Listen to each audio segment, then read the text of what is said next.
Magandang tanghali. Ang pag-usapan po natin sa ngayon ay mga punyeta na Sandro. Ano ko ba? Tingin ko kay Sandro, bakla ito eh. Kay Sandro Dasa. Sandro Dasa. Si Sandro Marcos pala. At saka si Martin Romualdez. Sila po ay mga dragon, mga sweet, mga swapang sa allocable na pundo sa flood control. Anong ibig po sabihin ng allocable? Mamaya, paliwanag natin yun. No? Pero bago ang lahat, habang nag-antay tayo ng ating mga audience, ay mag-ano muna ako. I-advertise ko muna yung aking inaanak. Inaanak na may-ari ng Tio Paing. Pero ang alam ko ata meron sila yung binebenta yung mga tingi-tingi na na mga pagkain na medyo mura. Kung ayaw mo na party pack. So yan po yung nila. So anyway, bago muna ang lahat yan, papakita ko muna sa inyo yung kanilang mga produkto. Happy birthday kay Attorney Ambit Abad, ang aking kaibigan, partner. So, I hope so that I could be beside you to make you smile from morning till afternoon. Okay.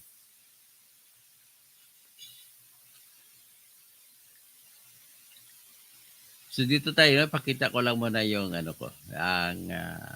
pakita ko lang yung mga baby back ribs ng mga ng mga inaanak ko, si Rafi Rosupa.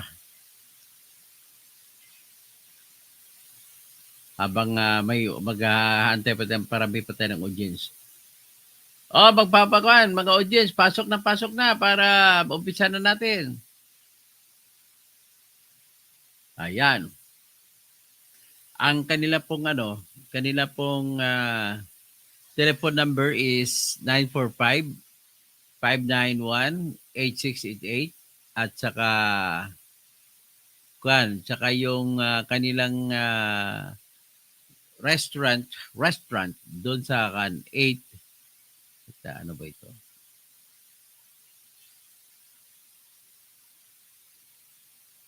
Nasa 8227 Dr. Arcadio Santos Avenue sa San Isidro, Parañaque.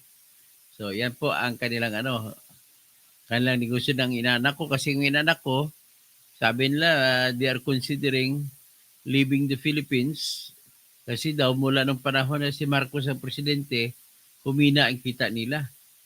So, isa sa napansin ko rito kay ang binebenta nyo po kasi parang pagkain na pang pang 3,000 kung sana kung gawa kayo ng mga pagkain na pack na mga tag 500, marami sigurong bibili nito. At para naman kakayanin kasi mahirap ang buhay ng tao ngayon dahil sa kakurakutan ni BBM, lahat-lahat na lang ay merong patong. Nung uso nung kailan to, tungpats. Sa panahon naalala ko panahon ni Duterte may tungpats eh. Ito naman sa inyo, allocable. Ito lang, na prangka-prangkahan pagka-istorya. Dito tayo, prangka-prangka pag-istorya. Sa panahon lang po ni BBM, nagkaroon ng Ghost Project. Sa panahon ni Cory, kay Ramos, Erap, Gloria, Noynoy, Duterte, mayroong tinatawag na substandard. Talagang noong araw pa yung mga substandard projects sa mga kalsada pa lang. Mabilis, mabiak mga kalsada natin. Substandard. Kumbaga, yan ang pinakaunang technology na naisip ng mga politiko noon at sa mga engineer nila na kaibigan. Ang problema lang sa kapwa ko mga civil engineers at saka mga architects, nagpapagamit kasi tayo eh. Yan ang pinaka-problema ko eh. Kasi kung matibay lang ang inyong matibay ang inyong pitaka sa Sa tingin ko, pag matibay lang pitaka nyo, kaya yung lumaban, kaya yung salita ng hindi. Ang problema kasi, marami sa ating mga engineer na kulang din sa pera, kaya naghabol din, pampamilya, kaya bibigyan kayo ng 200,000, 300,000, pipirma na kayo, makipagkutsaban na kayo sa mga ghost project. Saka yun ang ghost project lang na uso sa panahon ni Bongbong lang.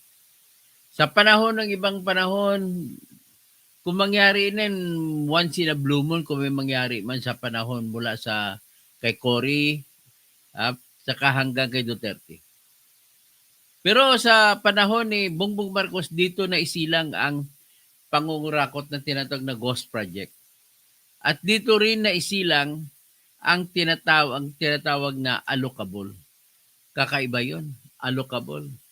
Ang pinakamalapit sa allocable ay yung tinatawag noong araw na PDAF. O ngayon, ito ipakita ko muna yung yung hari ng mga hari ng allocable.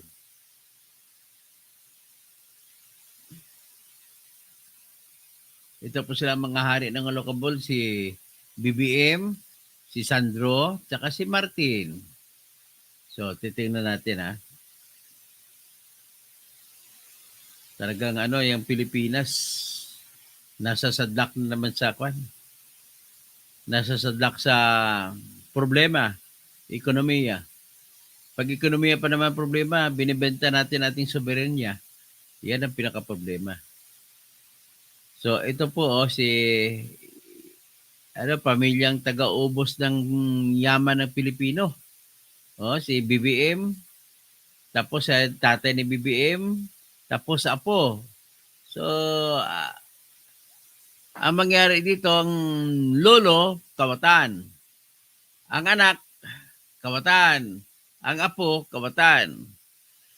Pero dito makita yung kung anong ginawa ni lolo sa loob ng 21 years ay pilit tinatalo siya ng kanyang anak at apo na pilit ang lahat ng nagawa mo sa 21 years ay gagawin lang nila sa loob ng 6 na taon. O sa ngayon, 3 taon pa lang, yaman na yaman ng mga ito.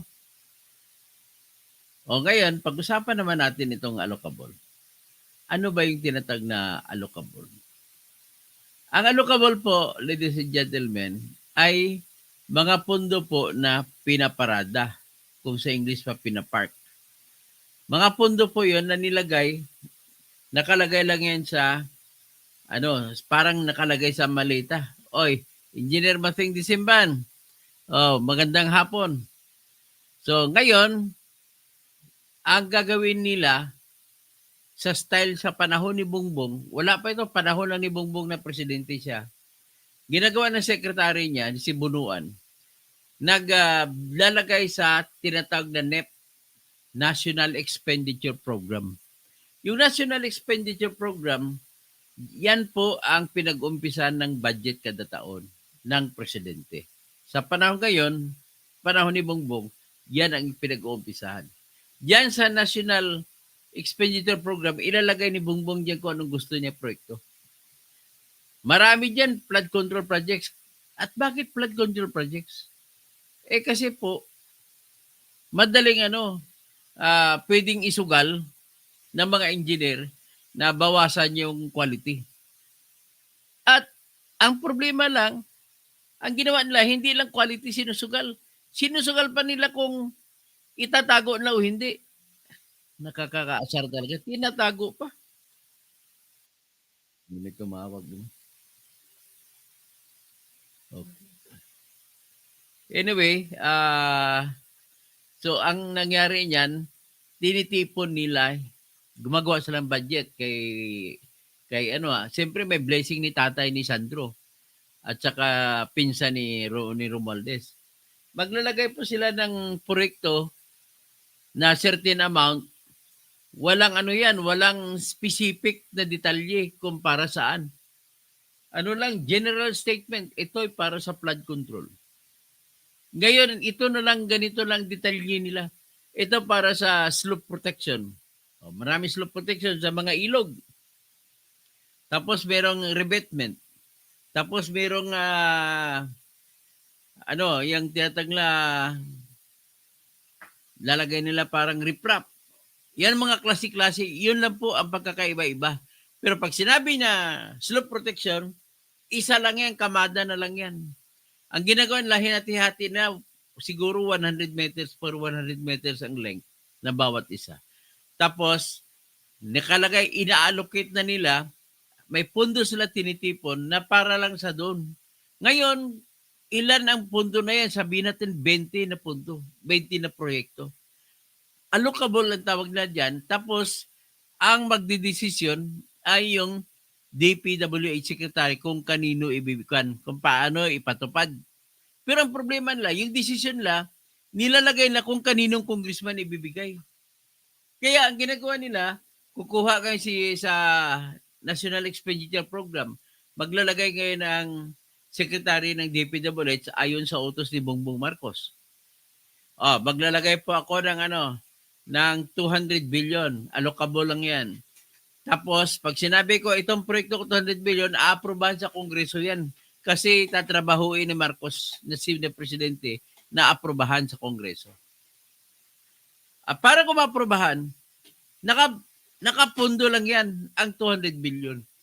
Hindi naman 200 billion, pero example lang 200 billion. Kasi halos 200 billion din ang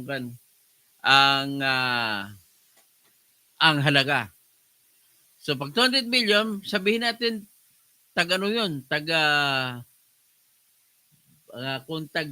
ang yung normal na 100 million kada isang project. So ilang 100 million sa 200 billion? Napakarami. Sa buong Pilipinas yun para hindi magalit ang ibang congressman, bigyan-bigyan. So ngayon, ang secretary dyan ang kumukumpas kung kani-kaninong congressman niya ibigay. So, maglagay siya, buo, 200 billion. Ako na lang bahala dyan, maglagay kung ano ilalagay ko. Tapos, aprobahan naman ng Kongreso. Kasi ganun ang budget process eh.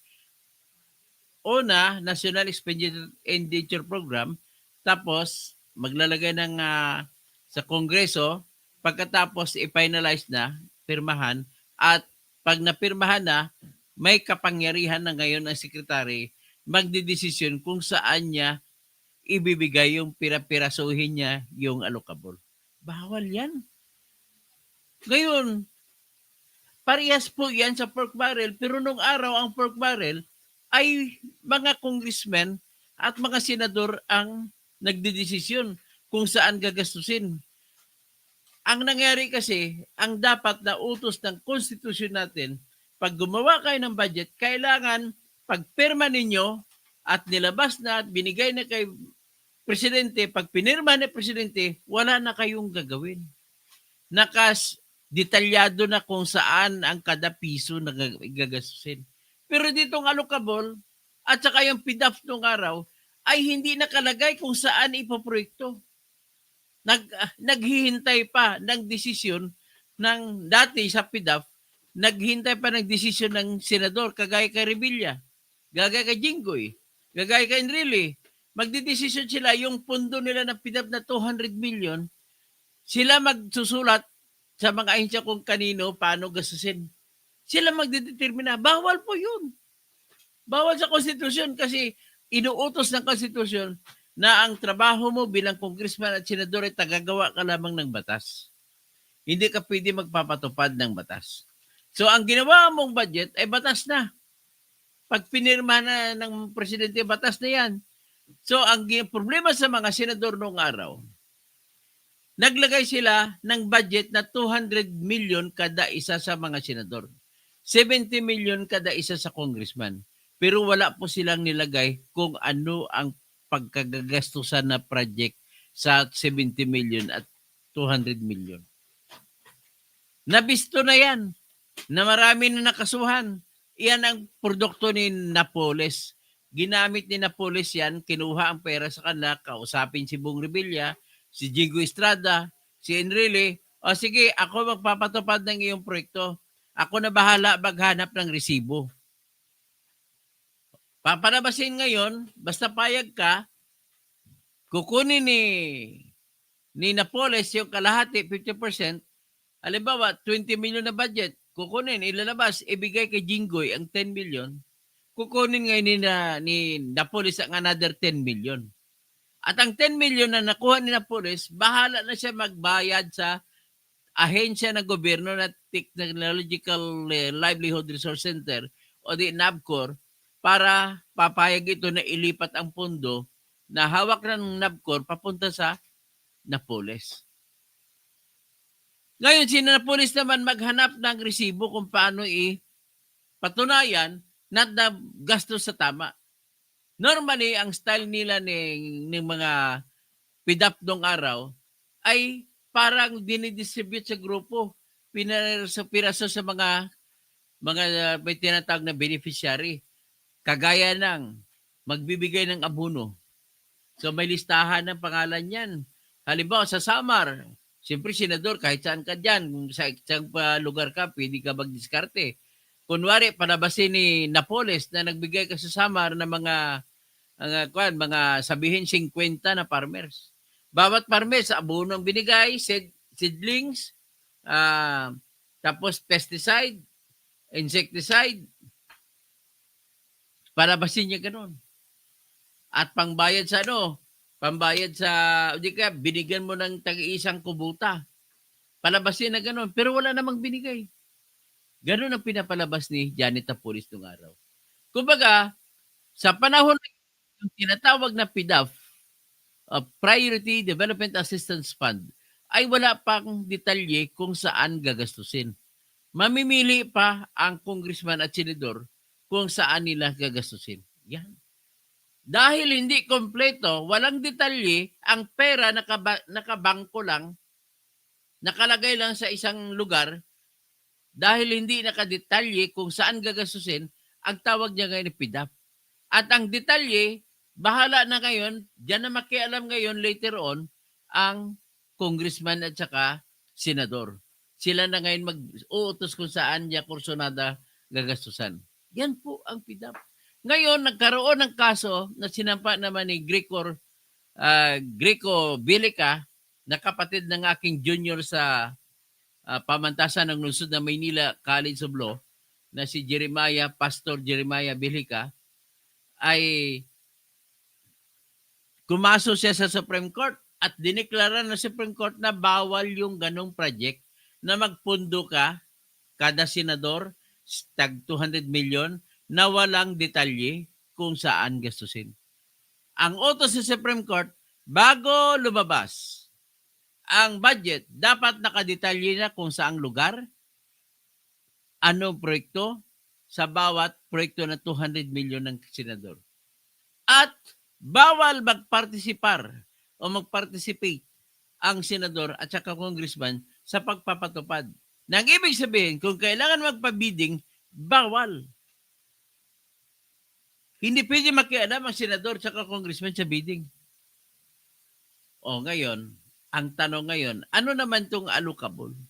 Pero bago nyo maintindihan ang allocable, dadaan muna ko sa explanation na gumawa sila ng mga flood control projects ng ibang mga flood control projects ay nakadetalye na kung kani-kaninong lugar nakalagay, kung saang lugar nakalagay.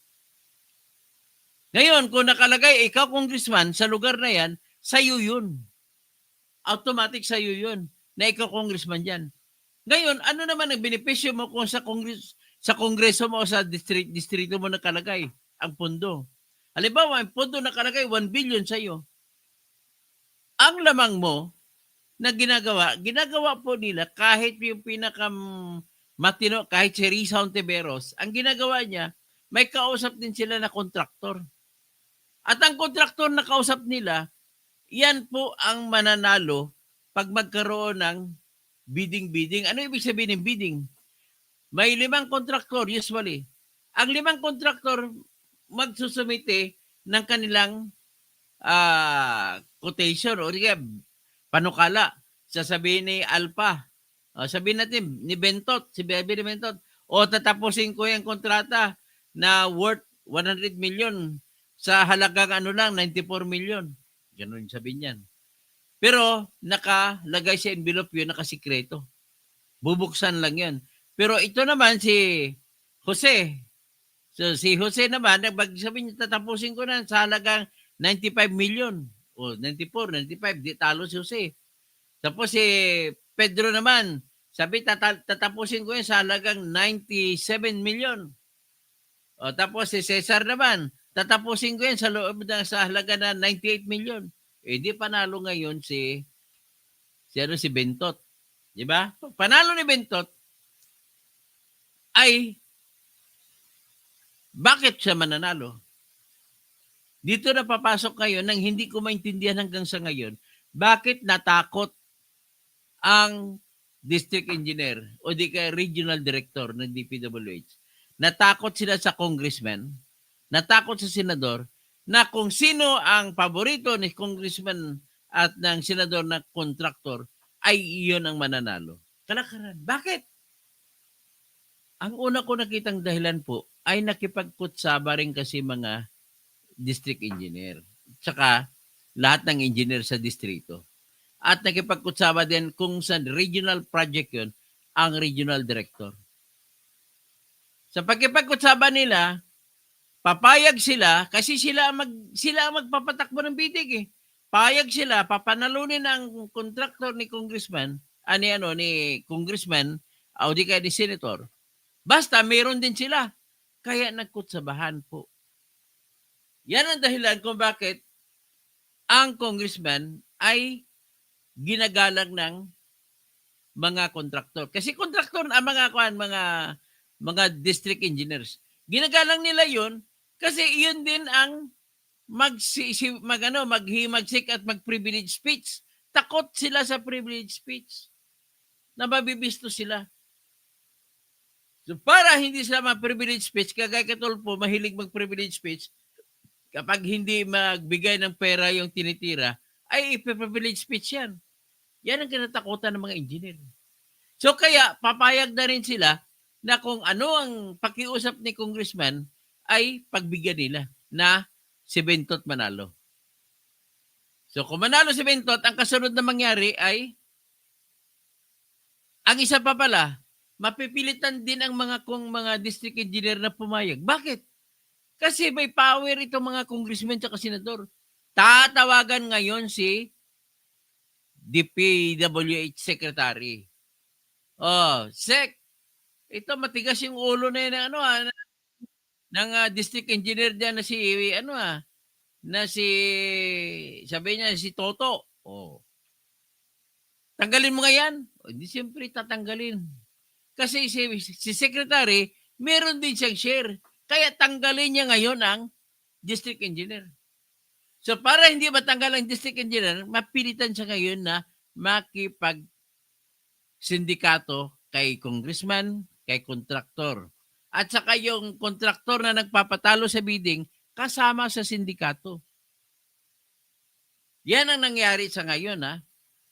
Ito, nangyayari yan kahit na sabihin natin, ang mga proyekto ay nakalaan sa kada distrito. Detalye na kung saang parte ng ilog. May station number, station 1 kilometer plus 300 meters. Yan ang ibig sabihin yan. Tapos kung 100 meter ang haba ng proyekto, ang kasunod na station, 1 plus 400 meters. Ang kasunod, yung pangalawa na 100 meters, 1 plus 400 meters to 1 plus 500 meters. Ganun po yung pagsagawa ng proyekto na detalyado. Tapos meron pang geotag. Anong geotag? Ang geotagging po ay yan equivalent na tinatag na latitude tsaka longitude.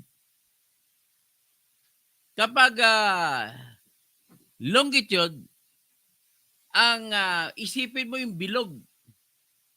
Bilog 360 degrees. Ngayon kung sa taas ka banda, 90. So, kung sa taas ka, 90, pag ganun mo, 90 ang degrees kung ibase mo sa pag pinaikot mong equator. So, kung 90 ka, ibig sabihin 90 degrees ka mula sa 0 point. Ano ang 0 sa mundo natin? Kinukonsidera ng 0 ay sa Greenland. So, sa Greenland, pinag-usapan na yan ng lahat ng bansa. Okay, sa Greenland magsimula ang 0. So, ang Philippines, pag pumasok hanggang Philippines, 120 degrees tayo. So, kung Pilipinas, ang geotagging niya, magiging 120 degrees, at saka yung distansya naman, yung position niya mula sa North Pole at saka sa South Pole. So, magiging papunta north or south ngayon ang direction. So, ang pag-geotag niya, sabi niya 120 degrees to the east o to the west. Sabi mo to the west. Kasi to the west, positive. Tapos, kung mataas, kung sa Luzon, ang number dyan, mga sabi halimbawa, 15 degrees from the equator. Kung 15 degrees from the equator, kasi equator naman, 0 yan, 0 degree. Kung ang bilangin mo degree, mag 180 degrees ka at ang 180 mo doon sa North Pole o di kaya sa South Pole. Kaya, imaginein mo ang blackboard, imaginein mo yung y coordinate na kung marinig mo sa algebra, may y at saka x. So, yan yan kung ilang y, 2y, 3y, 4y. So, kung dito sa gitna ka, umangat ang flood control project mo dito, ilang y ba yan at saka ilang x? Yan ang ibig sabihin ng geotagging. So, yung detalyado yan dapat sa batas. Ngayon, ang nangyari, kahit detalyado na, kumakana pa rin ng SOP ang mga congressmen. Ang congressmen naman sa sa kanilang lohika o logical relationship, nagbibigay po ang kontraktor. Pagkatapos naman, ang mangyari, ano naman ginagawa yan ay nagagawa kahit na detalyado pa. Ito na ngayon, ang allocable, ang hari ng allocable, si Sandro at saka si Martin. Ano naman ang allocable na pundo? Ang allocable na pundo po, hindi detalyado. May choice si Sandro at saka si Martin kung saan nila dalhin, saan nila gagastusin. Yan ang mahirap. Dapat walang choice. So ngayon, sa pag-estudyar ng PCIJ o Philippine Center for Investigative Journalism, ang may pinakamalaking allocable na pundo na si Sandro ang magsasabi kung saan niya gagamitin ay si Sandro at iyon ay pinakamalaki na district na pundo sa allocable. Iba pa yung allocable iba pa yung pundo na nakatalaga na, nakadetalye. Iba yun ang pinag-usapan natin ngayon, allocable na pundo sa Ilocos Norte ay 5 billion. So bahala si Sandro maglalagay kung saan niya sa Ilocos Norte ilagay. Mamimili siya. At ang may pangalawang pinakamalaki ay si Martin. Ipapakita ko sa inyo mamaya yung exact na amount kung magkano napunta sa kanila. So, sa tatlong taon, 2023, 2024, 2025, ay ang number 1, 15 billion ang kay Sandro. Ang kay Martin Romualdez ay 14 billion. Ang third, ang layo ng third, 10 billion lang. Ganun po sila ka-swapang. Biro mo, allocable yan hindi detalyado yan. Bahala sila mag-desisyon kung saan nila gamitin yung pundo na yan. At ang pinakamatindi dito, distrito ni Sandro Marcos na District 1 ng Ilocos Norte ang pinakamalaki. Tama si Manong Chavit Singson na pinakamalaking proyekto nandyan sa Ilocos Norte. Ngayon, maliban pa ito sa sinasabi ni Saldico na 50.9 billion na paningit, kung sa madyong pa paningit, insertion. At isa sa insertion doon, na nakita ko, inusisa ko, 2025, ay nag-insert si Sandro Marcos ng proyekto na 200 million para sa kalsada sa amin sa Coronadal. Matagal na yun nagawa ang aming Coronadal, wala namang ginawa. Nilagay na 200 million, ibig sabihin, ghost project na naman yan. So, ganun po yun ipakita nyo na ngayon sa inyo, yung pundo ni Marcos at saka pundo ni Romualdez. Pariho sila na sigurado ako, andyan na sa likod si BBM dyan. Ipakita natin ngayon.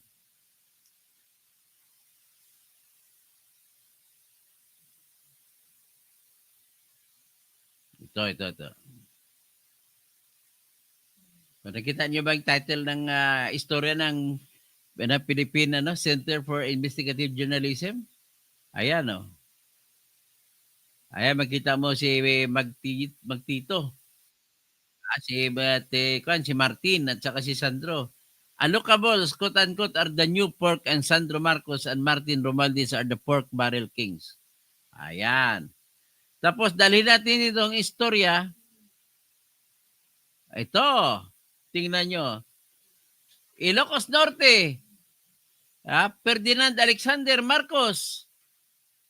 Sa this year lang, per year. Per year ay 5 billion to 5 billion plus. Sa Ilocos Norte yan, District 1. Pero kabuuan ay 15. Ibig sabihin, every year, 15. 15 billion, 200 billion every year. Ang kay Martin Romualdez naman, ito, Ferdinand Martin, pareho talagang, lahat ng mga Ferdinand na pangalan, magnanakaw, no? Oh, si Ferdinand Magellan, ninakaw ang Pilipinas. Ferdinand Marcos, ninakaw. Tapos Ferdinand Alexander Sandro Marcos. Tapos si Ferdinand Martin Romualdez. Grabe. Ferdinand Bongbong Marcos. Kaya iwasan na natin magpapangalan sa inyong anak na Ferdinand, ha? Pwede siguro Fernando na lang, kay Fernando po.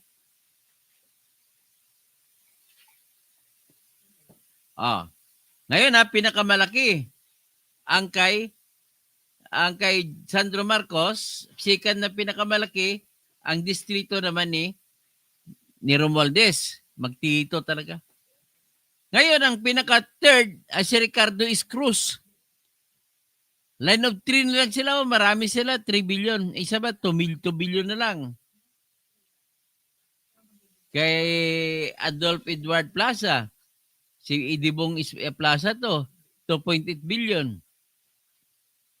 So, grabe sila, no? So, si Michael Jack Arduabit sa Rizal. Ay, kurakot din pala ito. Si Rodi Kagawagdan sa North Cotabato. Nako po, sa aming lugar to. North Cotabato, 2.7 billion. O sa Isabela, si Tony Pet Albano. 2.7 billion. Nako. Tapos sa Sarangani, Lone District, si Congressman Steve Solon, 2.7 billion. Si Gulyas, 2.7 billion. Minchi Bernos, 2.7 billion. Agusan, Idibong Plaza, 2.8 billion. Si Vincent Garcia sa Davao, 2.8. Sa Nueva Vizcaya, si Luisa Loren Quarisma, 3 billion. Si Adrian Michael Amatong, 3 billion. Sa Zamboanga naman. So nakita nyo pinakamalaki. So kung pinalaki, iba pa po yung yung project niya na in-insert niya na 50.9 billion. Grabe. So nakita na ninyo mga boss kung gaano ka swapang itong mga ito. Hanggang dyan lang muna ako sa sunod po. Pag-usapan natin ang ghost projects. Natapos na ng Army o SISA. Nako, wala ni isang ghost project na nakita sa Mindanao. Ibig sabihin, puro mga BBM na lugar ang may ghost projects. Wala nakita sa distrito ni Pulong. Siguro may substandard pero walang ghost project. Yan ang pinakamaganda. At okay, hanggang dyan lang muna tayo ngayon. At magandang tanghali po sa inyo lahat. Grabe kahayupan ng mga Marcos. Talaga, totoo ka. Sumpa talaga mga Marcos sa Pilipinas. Sabi ni Argo, si Jolbert Cornelius Ginkgo. Kadaka able itong pangyayari sa Pilipinas. Kaloka. Kalokabol. Kalokabol. Kalokabol. Ang ganda man termo, kalokabol. Kalokabol ito nangyayari sa Pilipinas. Ah? Ano ba ang meron kay Tambua at kay Charis? Charis ang tawag kay Sandro. Jing Onciano, 3 taon pa lang yan. Dami na nitong nanakawin. Nako. Paano pa kung ubusin lang 6 na taon? Sa Virgie Piquero, kala nila sarili nilang kaya nga, ayan ang sinasabi ko, parang sinasarili nila silang may-ari ng pera. Virgie Piquero, nabasa ko na. Si Argo Gohos, ibulgar mo, kahayop pa ng mga Marcos. Si Jing Onciano, si Petra Gatusang, mga aswang sa pera. Tama, aswang ang tamang term din yan.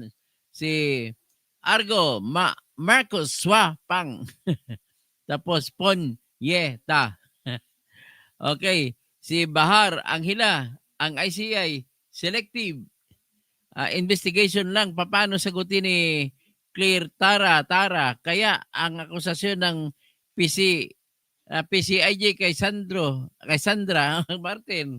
Okay, Rodi Rabi, Sandro at Martin, Ate Hides, Mix Vlogs. Good AM po. Efren Infante. Good afternoon, Boss Toto Calvo. Oy, good afternoon din. Okay, si Pastor Rodi Rabi.